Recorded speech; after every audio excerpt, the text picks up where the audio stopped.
Today we're going to make this apple into the most delicious applesauce, and you're going to be so surprised at how easy this is. I cut the apples in half, and then I just put my thumb in the middle and rounded it a circle, and you've got your seeds out of your apple. So you're going to put this in, put your thumb in the middle of the hole, and just run that knife right along. The seeds are completely gone. It's very easy. I am going to switch tools. This is a handy dandy apple corer.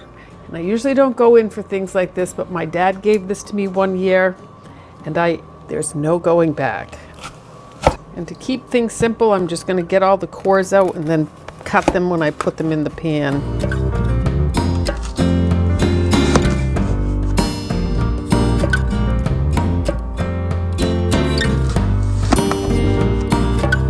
Cutting these in half, and I'm just going to put them in this pan over here.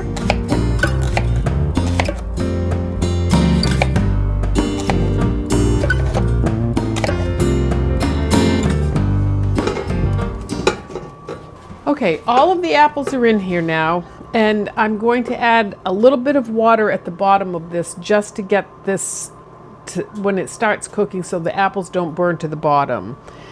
Normally, I would add apple juice or apple cider, but unfortunately, I don't have any today. And then I'm going to put this on about a medium, and I'll put a top on this, and we're going to let this heat up, and I'll show you how it looks as we go through the stages. So our apples have been cooking for a little bit now, and they're breaking down.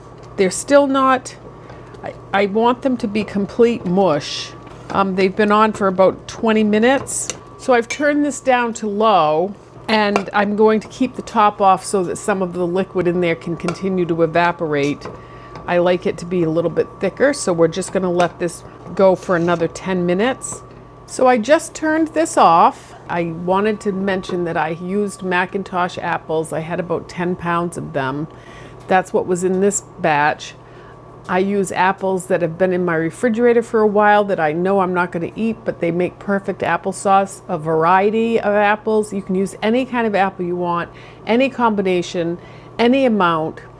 And for that reason, I don't use a recipe for the next part of this. I do add sugar. You do not have to add sugar.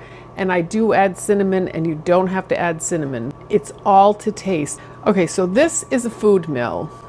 This is the best way to get those peelings and anything, any core that was on there left. So I'm going to take this, be very careful, and just put some of this in there.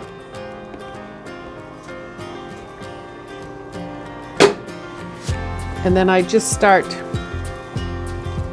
turning this, and the nice thing about this is that this is it. You just turn and let that work its way through the bottom of the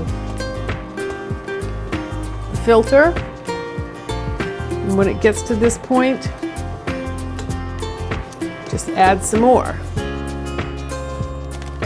And when you go backwards, you clear that filter, and I just go until it's as dry as it can be.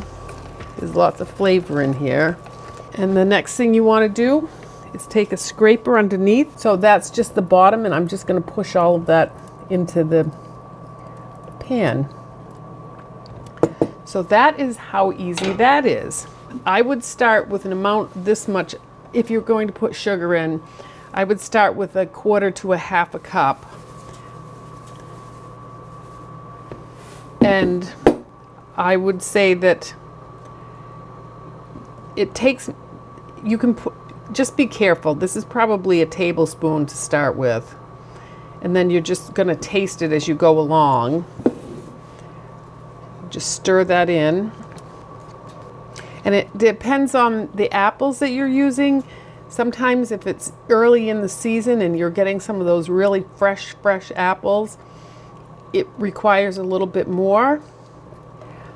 But sometimes it doesn't require as much. So you just start small and just adjust as you need.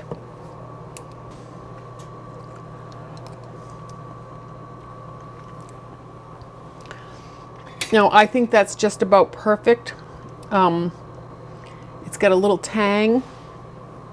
I don't taste the cinnamon quite as much as I want to, so I am going to put a little bit more in.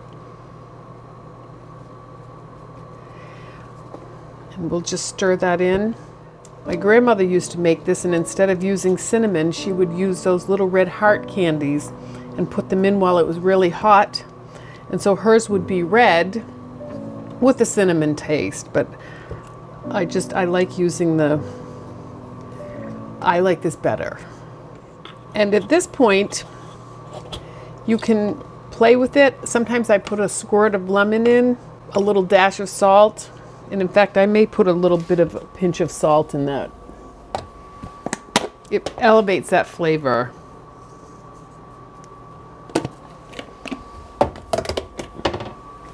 As does the lemon. This is feeling tart enough that I don't think I need the lemon. Yum! Oh my goodness. It's very, very good. And there you have your applesauce, and it's warm, it's delicious, cold, it's delicious. It freezes well. You can keep it in the refrigerator for, you know, days, but you can also freeze it in a airtight container. And I will freeze this and use it at Thanksgiving.